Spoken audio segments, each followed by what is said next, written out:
দেখো আজকে হচ্ছে তোমাদের চল তড়িৎ চ্যাপ্টারটা হচ্ছে ফার্স্ট ক্লাস শুরু হচ্ছে। তো এই চল তড়িৎ অধ্যায়টা যেটা হচ্ছে আমাদের ক্লাস 10-এর ভৌত বিজ্ঞানের একটা পাঠ। তো চল তড়িৎ পড়ার আগে হচ্ছে আমাদের তড়িৎ সম্পর্কিত যে সমস্ত ক্ষুদ্র ক্ষুদ্র বিষয় আছে সেইগুলো আগে জেনে নিতে হবে। যেমন হচ্ছে আগে হচ্ছে আমাদের তড়িৎ আধান সম্বন্ধে জেনে নিতে হবে।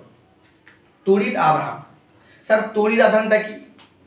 তড়িৎ আধান হচ্ছে একটা বস্তুর যেরকম ভর থাকে সেরকম ভরের মতো একটা নিজস্ব ধর্ম হচ্ছে তড়িৎ আধান। যেরকম প্রত্যেকটা বস্তুর ভর থাকে সেরকম প্রত্যেকটা বস্তুর তড়িৎ আধান থাকতেও পারে আবার নাও থাকতে পারে। তো তড়িৎ আধান হচ্ছে একটা বস্তুর নিজস্ব ধর্ম। এই তড়িৎ আধান কি করে না, এই তড়িৎ আধান যদি কোনো বস্তুর মধ্যে থাকে তাহলে সেই বস্তু অপর কোনো বস্তুকে আকর্ষণ অথবা বিকর্ষণ করতে পারে। তার মানে একটা বস্তু তড়িৎগ্রস্ত হওয়া মানে কি, তার মধ্যে তড়িৎ আধান সৃষ্টি হয়েছে। আর তড়িৎ আধান সৃষ্টি হওয়া মানে কি, সে হচ্ছে অপর কোনো বস্তুকে বল প্রয়োগ করবে। স্যার কি বল প্রয়োগ করবে? হয় সে আকর্ষণ বল প্রয়োগ করবে, না হয় সে হচ্ছে বিকর্ষণ বল প্রয়োগ করবে। তাহলে কোনো বস্তুর মধ্যে তড়িৎ আধান থাকা মানে সেই বস্তু অপর কোনো বস্তুকে কি করবে? আকর্ষণ অথবা হচ্ছে বিকর্ষণ করবে। এটা হচ্ছে একটা বস্তুর নিজস্ব স্বকীয় ধর্ম, তার নিজস্ব হচ্ছে ধর্ম। তো এই তড়িৎ আধানকে হচ্ছে আমরা মোটামুটি ভাবে দু ভাগে ভাগ করতে পারি। একটা হচ্ছে ধনাত্মক তড়িৎ আধান, যাকে হচ্ছে আমরা পজিটিভ তড়িৎ আধান বলি, প্লাস ভিই। আর একটা হচ্ছে ঋণাত্মক তড়িৎ আধান, যাকে হচ্ছে আমরা মাইনাস ভিই বা হচ্ছে নেগেটিভ তড়িৎ আধান বলি। একটা হচ্ছে ধনাত্মক তড়িৎ আধান আর একটা হচ্ছে কি তড়িৎ আধান? ঋণাত্মক তড়িৎ আধান। বোঝা গেল? এবার এই ধনাত্মক এবং ঋণাত্মক তড়িৎ আধান এদের মধ্যে কি ধরনের বল কাজ করবে? স্যার কি ধরনের বল কাজ করবে মানে, ধরো একটা বস্তু আছে, এ হচ্ছে ধনাত্মক তড়িৎ আধানগ্রস্ত, আর একটা বস্তু আছে এ হচ্ছে ঋণাত্মক তড়িৎ আধানগ্রস্ত। অর্থাৎ স্যার এর মধ্যে যে আধান আছে এর মধ্যে তার বিপরীত আধান আছে। তো দুই বিপরীত আধানের মধ্যে সব সময় হচ্ছে আকর্ষণ বল ক্রিয়া করবে। কি ক্রিয়া করবে? আকর্ষণ বল। যদি স্যার এটা মাইনাস হতো এটা প্লাস হতো তাহলেও হচ্ছে আমার আকর্ষণ বল ক্রিয়া করত। অর্থাৎ সমধর্মী না, এটা সমধর্মী না, এটা হচ্ছে বিপরীত ধর্মী। বিপরীত ধর্মী তড়িৎ আধান পরস্পরকে কি করবে? আকর্ষণ করবে। কিন্তু যদি একটা নেগেটিভের সঙ্গে আর একটা নেগেটিভ বা একটা পজিটিভের সঙ্গে আর একটা পজিটিভ থাকে, অর্থাৎ সমধর্মী যদি তড়িৎ আধান হয়, সমধর্মী তড়িৎ আধান পরস্পরকে হচ্ছে বিকর্ষণ করে। বুঝা গেল? দেখো তড়িৎ আধান মানে হচ্ছে সে বল প্রয়োগ করবে। যদি বিপরীত ধর্মী তড়িৎ আধান হয় তাহলে তারা পরস্পরকে আকর্ষণ বল প্রয়োগ করবে। আর যদি সমধর্মী তড়িৎ আধান হয় তারা পরস্পরকে কি করবে? বিকর্ষণ বল প্রয়োগ করবে। বোঝা গেল? তড়িৎ আধান দু প্রকার, ধনাত্মক এবং ঋণাত্মক। যদি বিপরীত ধর্মী তড়িৎ আধান হয় পরস্পরকে কি করবে? আকর্ষণ। যদি সমধর্মী তড়িৎ আধান হয় পরস্পরকে কি করবে? বিকর্ষণ। বোঝা গেল? এবার হচ্ছে এই তড়িৎ আধানের সৃষ্টি কিভাবে হয়। তড়িৎ আধানের সৃষ্টি কিভাবে হয়? এমনি এমনি তড়িৎ আধান সৃষ্টি হয়ে যায় না। তো তড়িৎ আধানের সৃষ্টি আমাদের কিভাবে হবে? ধরো একটা পরমাণু আছে, একটা পরমাণু, ধরো এই হলো একটা পরমাণু, তার চারিদিকে বিভিন্ন কক্ষপথে কে থাকবে? ইলেকট্রন থাকবে। কি থাকবে? ইলেকট্রন থাকবে। এবার এই পরমাণুটা যদি ইলেকট্রন বর্জন করে দেয়, কি করে দেয়? ইলেকট্রন বর্জন করে দেয়, তাহলে এ পরমাণুটা ধনাত্মক আধানগ্রস্তে পরিণত হয়। কি বলা হলো স্যার? মূল কথা হচ্ছে যদি কোনো পরমাণু ইলেকট্রন বর্জন করে তাহলে সে কি আধানে পরিণত হবে? ধনাত্মক আধানে। মানে এ পরমাণু যদি হচ্ছে n সংখ্যক ইলেকট্রন বর্জন করে তাহলে ধনাত্মক আধানে পরিণত হবে। স্যার যদি এ একটা ইলেকট্রন বর্জন করে তাহলে এ প্লাস, যদি এ দুটা ইলেকট্রন বর্জন করে তাহলে এর মাথায় কি হবে? 2 প্লাস, এখানে n প্লাস হবে। মূল কথা হচ্ছে একটা পরমাণু যদি ইলেকট্রন বর্জন করে তাহলে সে কিসে পরিণত হবে? ধনাত্মক আধানে পরিণত হবে। ধনাত্মক আধানে পরিণত হবে।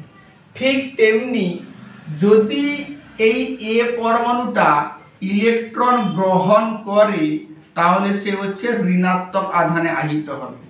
যদি এ একটা ইলেকট্রন গ্রহণ করে তাহলে এ মাইনাস, যদি এ দুটা ইলেকট্রন গ্রহণ করে তাহলে হবে A2 মাইনাস।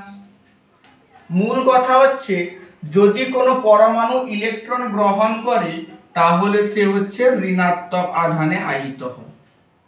বুঝা গেল? তাহলে কখন একটি পরমাণু ধনাত্মক আধানে আহিত হয়? না যখন ওই পরমাণুটা এক বা একাধিক ইলেকট্রন কি করে? বর্জন করে। আর কখন একটি পরমাণু ঋণাত্মক আধানে আহিত হয়? যখন ওই পরমাণুটি এক বা একাধিক ইলেকট্রন গ্রহণ করে। বোঝা গেল? তখন তো হচ্ছে ধনাত্মক এবং ঋণাত্মক আধানে কি হয়? আহিত হয়। তাহলে ইলেকট্রন গ্রহণ করলে মাইনাস আর ইলেকট্রন বর্জন করলে প্লাস হয়েছে। এবারে তাহলে আমরা বুঝতে পারলাম যে স্যার এই তড়িৎ আধান সৃষ্টির জন্য হচ্ছে ইলেকট্রনই হচ্ছে মূলত দায়ী। কে দায়ী? ইলেকট্রন। কারণ ইলেকট্রন যদি স্যার বেরিয়ে যায় পরমাণু থেকে তাহলে কি সৃষ্টি হবে? বেরিয়ে গেলে ধনাত্মক আধান উৎপন্ন হবে আর গ্রহণ করলে ঋণাত্মক আধান সৃষ্টি হবে। তাহলে একটা পরমাণুতে ঠিক কত পরিমাণ আধান সৃষ্টি হবে তা স্যার নির্ভর করবে ইলেকট্রনের সংখ্যার উপরে। কত পরিমাণ আধান সৃষ্টি হবে। যদি স্যার একটা ইলেকট্রন বেরিয়ে চলে যায় তাহলে একটা ইলেকট্রনের আধান সৃষ্টি হবে। যদি স্যার দুটা বেরিয়ে চলে যায় তাহলে দুটা আধান সৃষ্টি হবে এবং সেই আধানটার প্রকৃতি কিরূপ হবে? পজিটিভ হবে। কারণ ইলেকট্রন বেরিয়ে গেলে কি আধান সৃষ্টি হবে? ধনাত্মক। স্যার বুঝা গেল? একটা ইলেকট্রনের আধান কত? স্যার এক ইলেকট্রনের আধান হচ্ছে 1.602 ইন্টু 10⁻⁻19 কুলম। কুলম হচ্ছে আধানের এসআই একক। তো একটা ইলেকট্রনের আধান হচ্ছে এইটা, ইলেকট্রন আধানের মানটা হচ্ছে এটা। ধরো একটা পরমাণু থেকে একটা ইলেকট্রন বেরিয়ে চলে গেছে, তাহলে এ যে প্লাস সৃষ্টি হলো তাহলে এর মধ্যে কত আধান সৃষ্টি হবে? এইটাই সৃষ্টি হবে 1.602 10⁻⁻19 কুলম। বুঝা গেল? স্যার যদি এই এ পরমাণু থেকে দুটা ইলেকট্রন বেরিয়ে চলে যায় তাহলে স্যার A2 প্লাস সৃষ্টি হবে। স্যার A2 প্লাস তো সৃষ্টি হলো, তাহলে এর মধ্যে কত আধান থাকবে?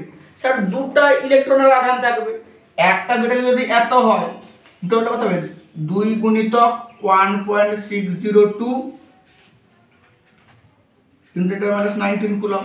স্যার মানের উত্তরটা কত হবে? উত্তরটা হবে 3.204 ইন্টু 10⁻⁻19 কুলম। বোঝা গেল? একটা পরমাণু থেকে একটা ইলেকট্রন বাদ দিলে একটা ইলেকট্রনের আধান সৃষ্টি হবে, দুটো ইলেকট্রন বাদ দিলে 2 গুণিতক এত আধান সৃষ্টি হবে।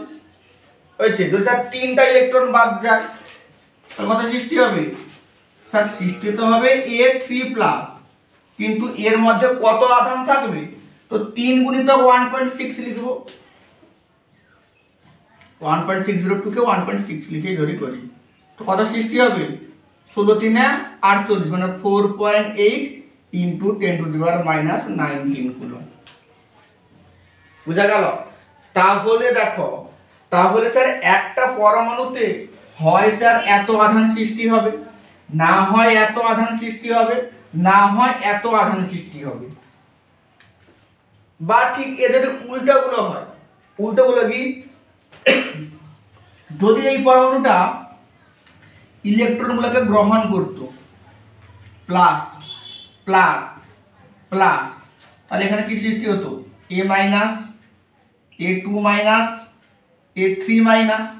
তাহলে শুধুমাত্র এখানে উত্তর আগে মাইনাস হচ্ছে, মাইনাস মাইনাস মাইনাস, কারণ ইলেকট্রন গ্রহণ করলে কি আধান সৃষ্টি হয়, ঋণাত্মক আধান, ইলেকট্রন বর্জন করলে ধনাত্মক আধান।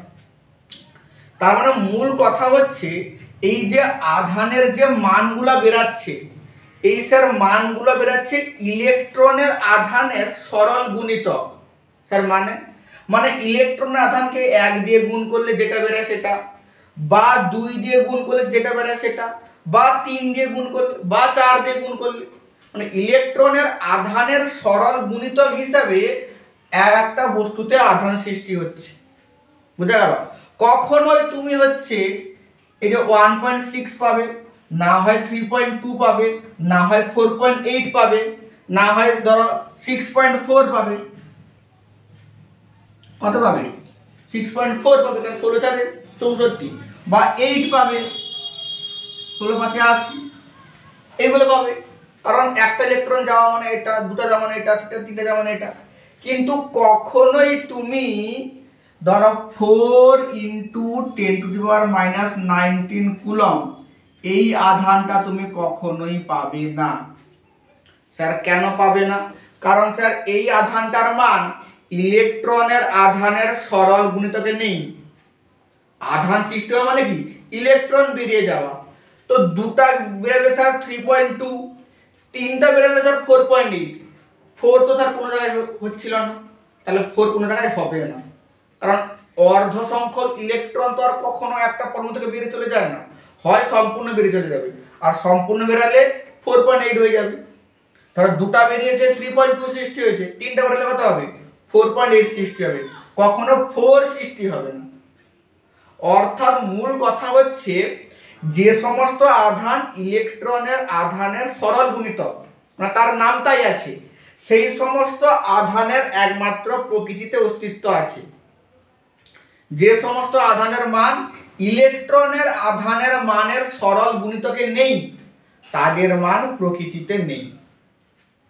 ধরো তোমাকে একটা এরকম কোশ্চেন দিল যে এদের মধ্যে কোন আধানটির মান প্রকৃতিতে সম্ভব নয়।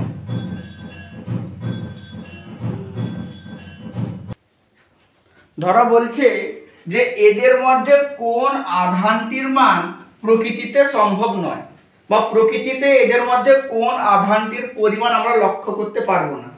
তাহলে কোনটা হবে, এ বি সি না ডি? সিটা হবে। কারণ দেখো 3.2 সরি তো তার নামটাই ছিল, 4.8 নামটাই আছে, 8 16×5 = 80 তার নামটাই আছে, কিন্তু 6 তো তার নামটাই নেই। 1.6 কে গুণ করলে কি কখনো 6 হবে? 6 হবে নি। তাহলে হচ্ছে এই আধানটির মান প্রকৃতিতে কখনো সম্ভব নয়। তাহলে প্রকৃতিতে যত পরিমাণ আধান সৃষ্টি হোক না কেন, সেই আধানের মান হবে ইলেকট্রনের আধানের সরল গুণিতক। বুঝা গেল? প্রকৃতিতে যত পরিমাণ আধান সৃষ্টি হোক না কেন, সেই আধানের মান কত হবে, ইলেকট্রনের আধানের সরল গুণিতক।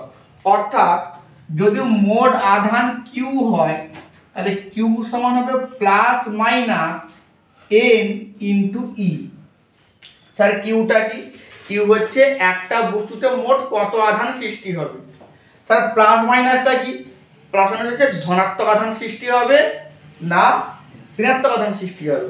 যদি ইলেকট্রন গ্রহণ করে তাহলে ঋণাত্মক, যদি বর্জন করে তাহলে ধনাত্মক। ইটা কি? ইটা হচ্ছে ইলেকট্রনের আধান, মানে ইর মানটা এখানে কত, 1.6 ইন্টু 10⁻⁻19 কুলম। স্যার এনটা কি? এনটা হচ্ছে কত সংখ্যক, একটা বেরালে এর মান কত হবে 1, তাহলে n হচ্ছে এখানে 1 2 3 ডট ডট ডট এরকম হয়েছে। তাহলে এই যে একটা বস্তুতে কত পরিমাণ আধান সৃষ্টি হবে তার সূত্র কি, Q সমান হচ্ছে প্লাস মাইনাস NE। এই সূত্রটাকে বলা হয় আধানের কোয়ান্টায়ন নীতি। আধানের কোয়ান্টায়ন নীতি, Q সমান হচ্ছে প্লাস মাইনাস NE। স্যার তাহলে আধানের কোয়ান্টায়ন নীতি কি হলো না, কোনো আহিত বস্তুর মধ্যে আধান সবসময় ইলেকট্রনের আধানের সরল গুণিতক হবে। যেটা তখন বলা হলো কোনো আহিত বস্তুতে মোট যে আধান সৃষ্টি হবে তার মান সবসময় ইলেকট্রনের আধানের সরল গুণিতক হবে। এটাই হলো আধানের কোয়ান্টায়ন নীতি। বোঝা গেল?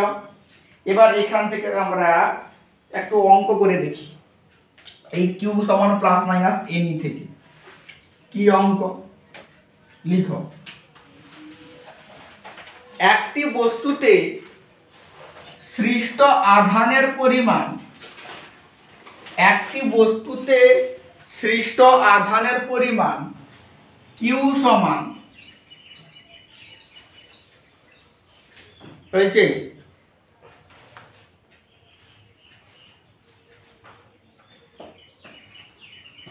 96 ইন্টু 10⁻⁻12 কুলম্ব।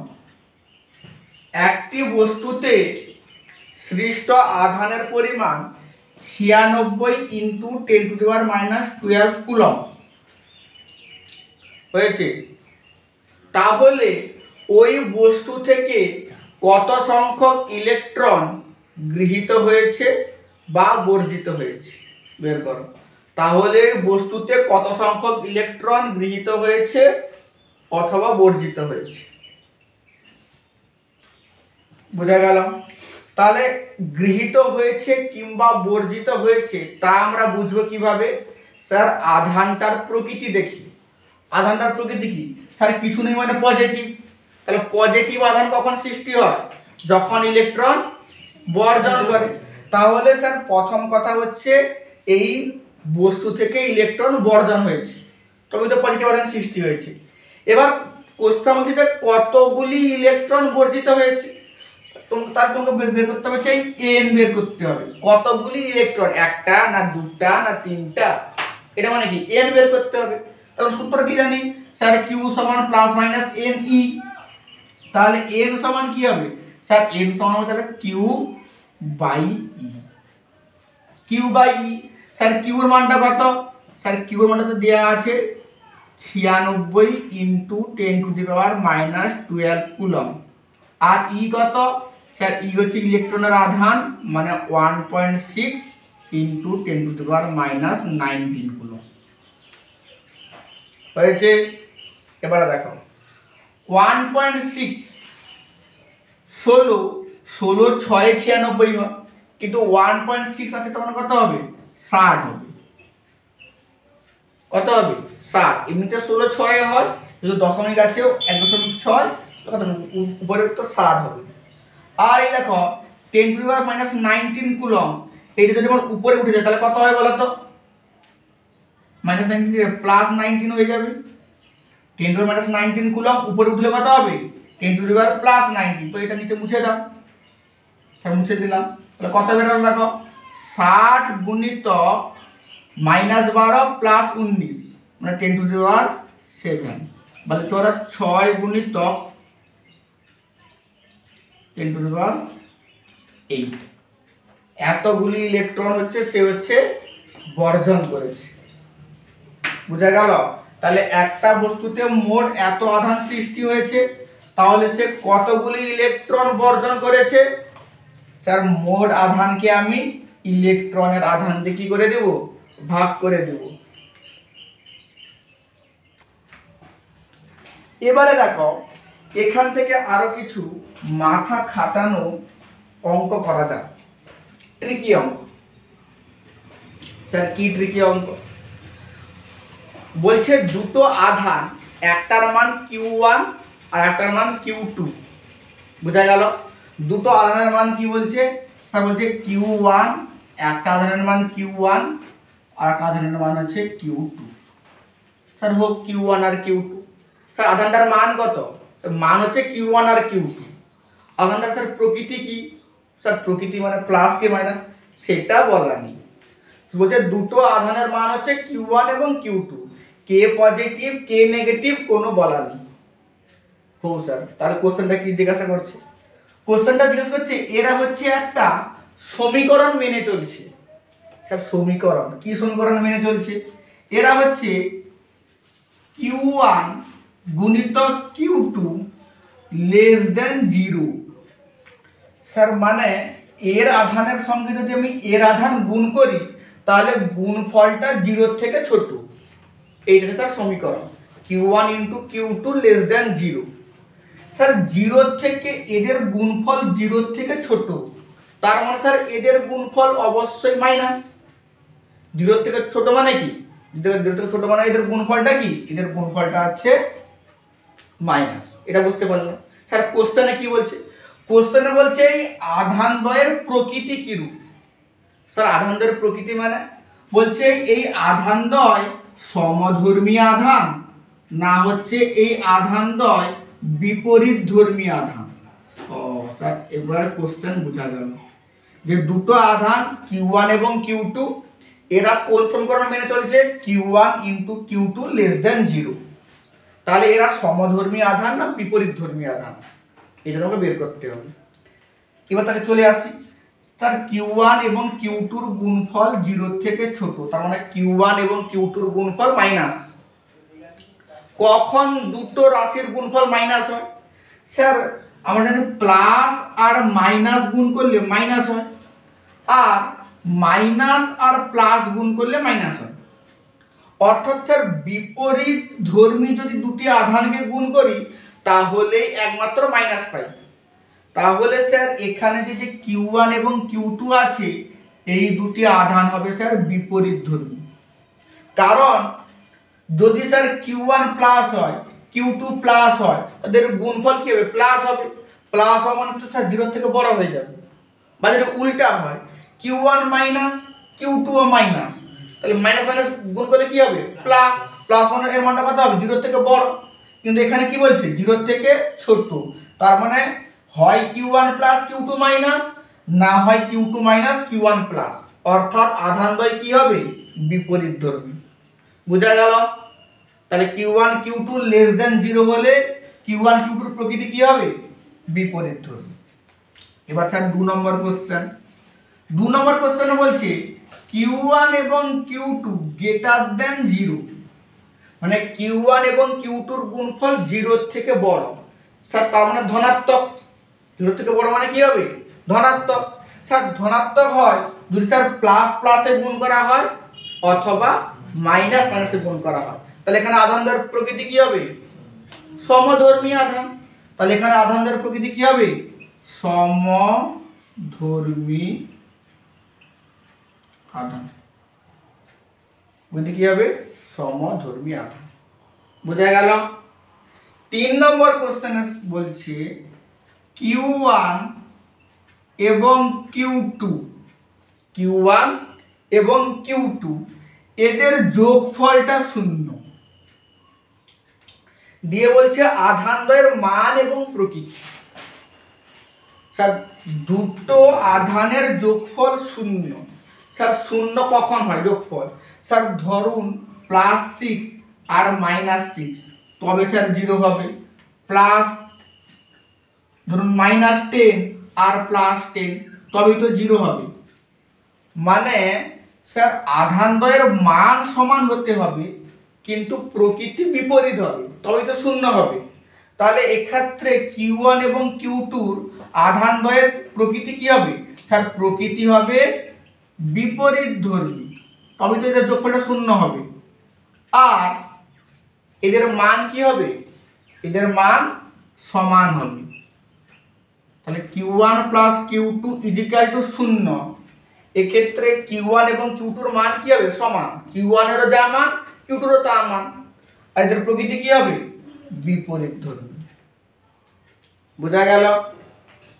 4 নম্বর কোশ্চেন বলছে Q1 এবং Q2 এর গুণফল শূন্যের সঙ্গে সমান, মানে Q1 ইন্টু Q2 সমান 0। স্যার ঋণাত্মক যখন হয় তখন স্যার বোঝা গেল বিপরীত ধর্মী আধান, যখন স্যার ধনাত্মক হয় তখন স্যার বোঝা গেল সমধর্মী আধান। কিন্তু এখানে বলছে একদম শূন্য, মানে Q1 এবং Q2 এর গুণফল 0।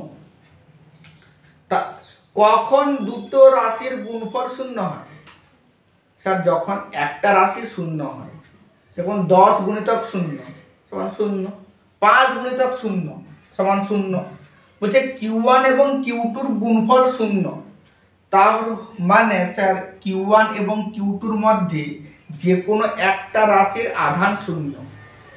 আর মানে কি 0, তাহলে যে কোনো একটা রাশির আধান 0 মানে সে হচ্ছে নিস্তড়িত, মানে তার মধ্যে কোনো আধান সৃষ্টি হয়নি। তাহলে এখানে প্রকৃতি কি বলবে? এখানে প্রকৃতি বলবে যে এদের মধ্যে একটি কণা আধানগ্রস্ত, একটি কণা আধানগ্রস্ত আর অপরটি নিস্তড়িত, মানে অপরটির মধ্যে হচ্ছে কোনো আধান সৃষ্টি হয়নি। বোঝা গেল? কারণ যে কোনো সংখ্যার সঙ্গে 0 গুণ করলে উত্তর কি হয়? 0। তাহলে হয় একটা আধান আছে, একটা আধান নেই। বোঝা গেল? তাহলে Q1 into Q2 less than 0 হলে বিপরীত ধর্মী আধান, গ্রেটার দেন 0 হলে সমধর্মী আধান, যোগফল 0 হলে স্যার বিপরীত ধর্মী আধান কিন্তু মান সমান। মান সমান হলে তবে 0 হবে। আর হচ্ছে যদি গুণফল 0 হয় তাহলে স্যার একটা আধান তড়িৎগ্রস্ত, অপর আধান হচ্ছে কি? অপর আধান হচ্ছে নিস্তড়িত। বোঝা গেল তড়িৎ আধান? তো পরের দিন হচ্ছে আমরা তড়িতের প্রকারভেদ সম্বন্ধে জানবো। স্থির তড়িৎ কি, চল তড়িৎ কি, প্রকৃতি তড়িৎ আমরা আস্তে আস্তে পরবর্তী ক্লাসগুলোয় হচ্ছে আলোচনা করব। আজকে এই পর্যন্ত থাক।